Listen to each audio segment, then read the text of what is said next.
Петте нови случаи на педофилија за само една недела ги алармираа надлежните, откако владата на почетокот на јуни го воведе и регистарот на педофили како превенција од сексуална злоупотреба на децата. Министерот за труд најавува нови поригорозни мерки.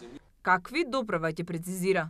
Кога станува збор за децата, јас сум убеден за заштита на правата на децата, убеден сум во капацитетите на државата и за сите мерки за кои што имате прочитано и слушнато во меѓународни рамки се реално остварливи во Република Македонија, затоа што Република Македонија во ништо не заостанува во делот на можностите за да ги заштити децата. Повторувањето на некои од овие кривични дела само потврдија дека владата донесе правилна одлука со тоа што ги заоштри и казнените одредби и го воведе регистарот на педофили за овој тип на грозоморни сторители.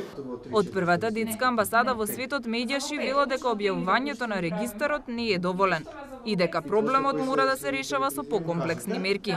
Сугерираат минималната казна затвор да биде 15 години и хемиска кастрација, носење локатор и соодветна терапија за рехабилитација на педофилите. Доколку одлежи затвор, да има сигурен третман за негова рехабилитација, бидејќи не сме уверени дека има сигурен третман за рехабилитација по напуштање на институцијата затвор, обврзно да следува медикаментно, односно хемиска терапија, за да се контролира нагонот или бидото, со носење на локатори за да можат органите за прогон, полицијата и лекарите да имаат строг надзор над педофилите на нивното движење. Како што забележавте, Централниот регистар не вродува со плод, тоа значи дека треба комбинирани мерки за превенција, а тоа е хемиска кастрација, носење на локатори и Централниот регистар.